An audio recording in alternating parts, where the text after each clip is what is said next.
Good morning, or evening, or afternoon, whatever time of day it is, gentle listeners. Welcome to the show. Of course, it's your man Ryan, Dr. Feelgood.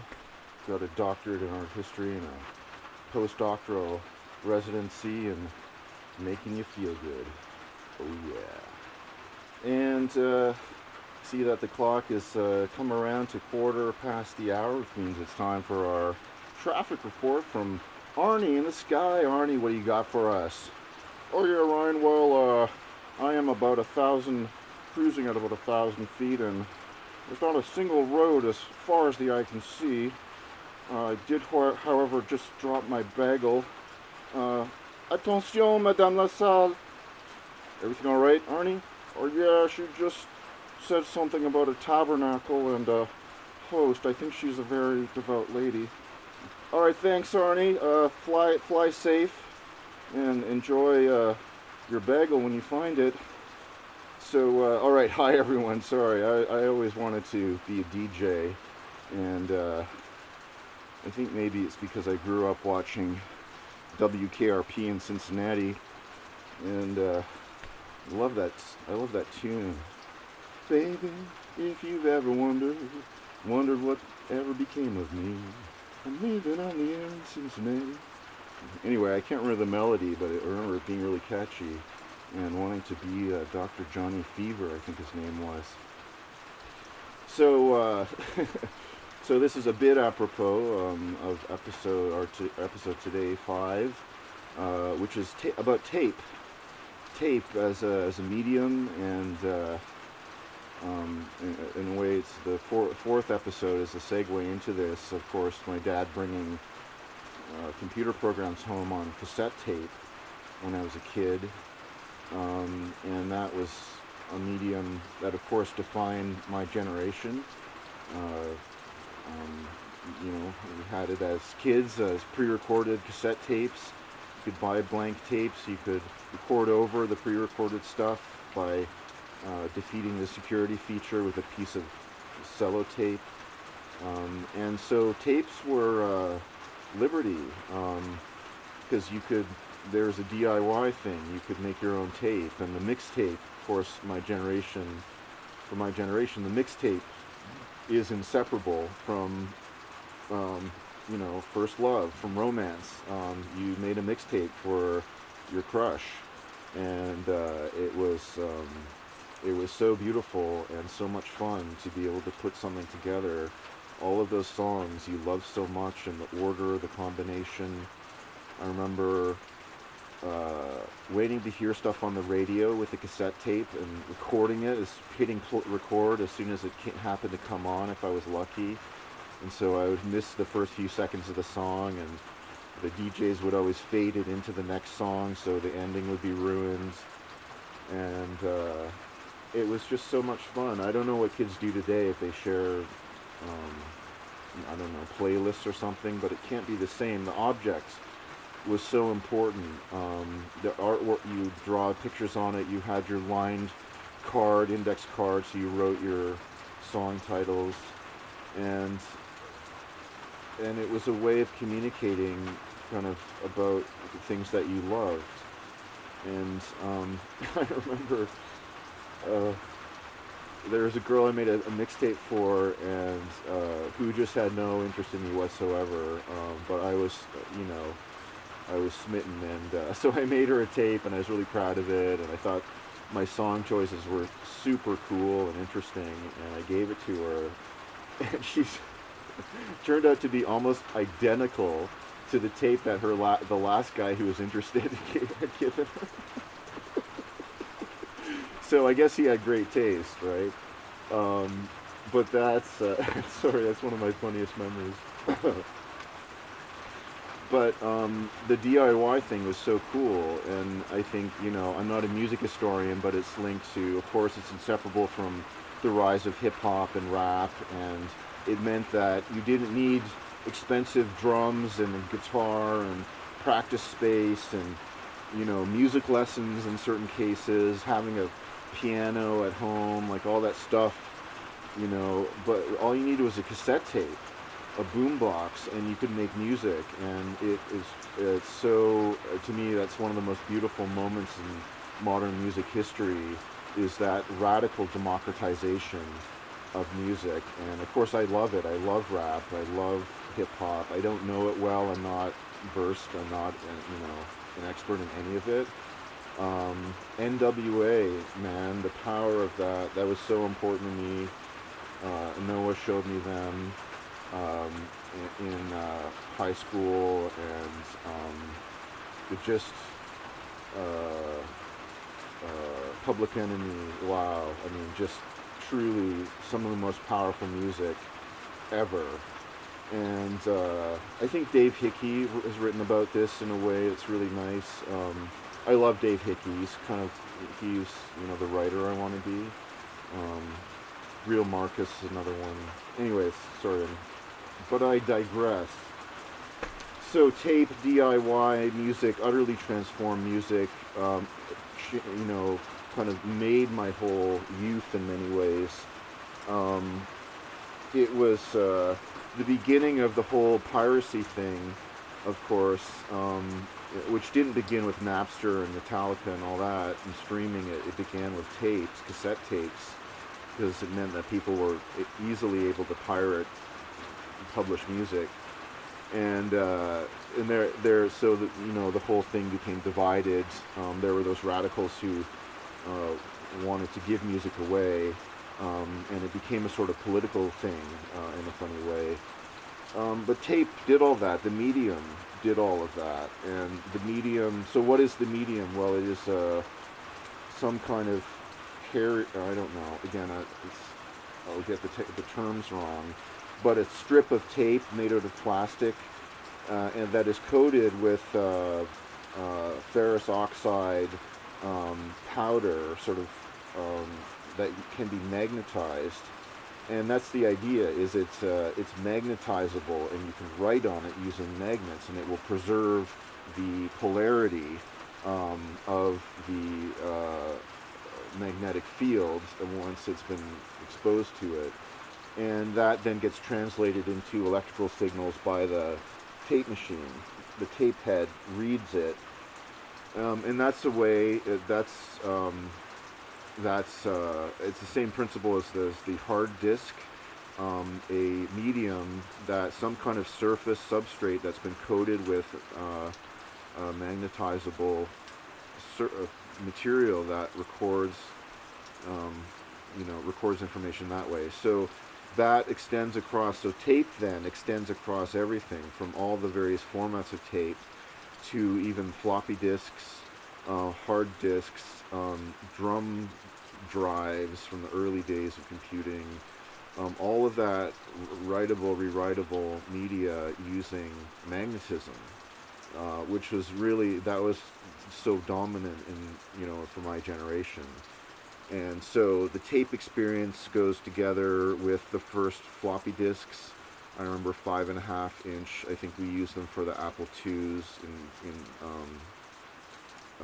in junior high, and of course the whole evolution of the floppy disk into, with the Macs, it now had a hard case, it was smaller, a 3-inch, 2.5, I can't remember the formats, and then there's like all of these things, the number of formats just multiply ridiculously and stupidly, and so there's no point for cataloging them all, but it was a kind of universal medium, because it did, first of all, there was a whole audio world, and so there was the 1/4-inch tape for the consumer cassette, which you could do a lot with.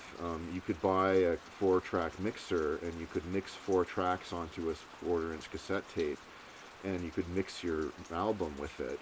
And so that's the ancestor of like the laptop with Pro Tools that we do have today. You could do that.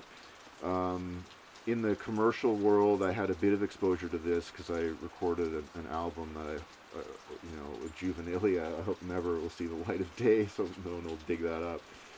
My terrible drumming on it. Everyone else, the musicianship is great, but mine was not. The problem with drums is if you have 5 members of a band, and the 4 members are amazing musicians, and the drummer is a bad musician, and it ruins everything because it kind of, it's foundational. So anyway, but the point of this story is that we actually went and recorded an album in a commercial. It was in some guy's basement. It was a beautiful studio setup. The drums were in an ISO room, a separate room, and I remember the beauty of the drum mics. I fetishized I knew all this gear, right? Through the bass drum mic, so beautiful and expensive. Uh, so I had that experience of having it all, my drum kit mic'd up, um, and working with the guy and the engineer, and I knew how it all works. I'd sort of done home versions of it, but that machine was a 24 track reel to reel. I guess, what is it, 2-inch tapes? I can't, again, I don't know this stuff today. I can't remember it, but anyway, I can't remember if anything was digital. This was the mid '90s, I guess, um, and um, and I couldn't tell you, what the rest of the gear was or anything like that. But that was amazing. That was such an amazing experience, and to and again, it's all familiar, but it's sort of a different thing when you do it in a professional setting, because that whole, the way it's assembled, you lay down the drum tracks first, so you've got it. It's part of the reason why the drummer's got to be good, because you generally lay down a drum track first. Everyone plays along with you, but only the drums are recorded, and then the other musicians come in and overdub their parts over that drum track. So if your time is off, then you've basically ruined the whole thing for everyone else. And I did. I mean, I was not a good player. I was not. Anyway, I played with heart, but I was a kid, right? I don't have any regrets. It was an amazing opportunity. I would love to do it again. I would love to record music again with a band. So there was that, and then there was the world of video, of course, which I knew from my camera store days and just from being a kid, right? I mean, the VHS tapes that we all lived with and fetishized and collected and traded and rented and recorded. I mean, the same thing applied, right? You could defeat the security feature and record over it and all of that and trade. If you're lucky enough, you had a friend who had a video camera. I didn't have one, but you could then start playing around with video and recording your own stuff, and that was unbelievable. But videotape was interesting because it was an excellent recording medium, and particularly for recording high fidelity music. And so I worked with a guy at one of my camera store jobs who was an amateur electronic musician, and he would give me his music recorded on VHS tape, which was incredible. So there was that you could do with it. And then I went into, Gary showed me the world of professional television studio, and so I saw how tape was used there, and the formats, and how it was archived, and all of that sort of thing. But that's a separate episode. Tape makes me think about, tape wears down, it stretches. You play a song a million times because you love it, and it slowly gets distorted. Tape tangles, the machine jams. You can ruin a tape when the tape folds on itself, and it's just a mess. You can repair a cassette by cutting it and splicing it like a film editor. And that's how editing was done in music and in film before everything is digitized. I remember this from trying my hand at splicing quarter-inch tape, which is a nightmare. But also, if you think about music you listen to from that era, it was all done on tape, and overdubs are all tape. I mean, there's famous stories about Queen, Bohemian Rhapsody. There's so many overdubs that the tape started to become transparent. Apparently that's a bit of a myth, that there was actually a problem with the machine that caused that to happen, but the idea holds true. There's so many overdubs in that song. and it's done on tape. Uh, the Cure, Forrest Lowell Tolhurst. I'm sorry, I'm gonna get his name wrong. The drummer. They looped his drum part, and usually it's done for a single bar or something, right? It's just a short thing that's repeated. But in this case, they looped, I think, six entire lengths of 16 and 32 bars of his playing.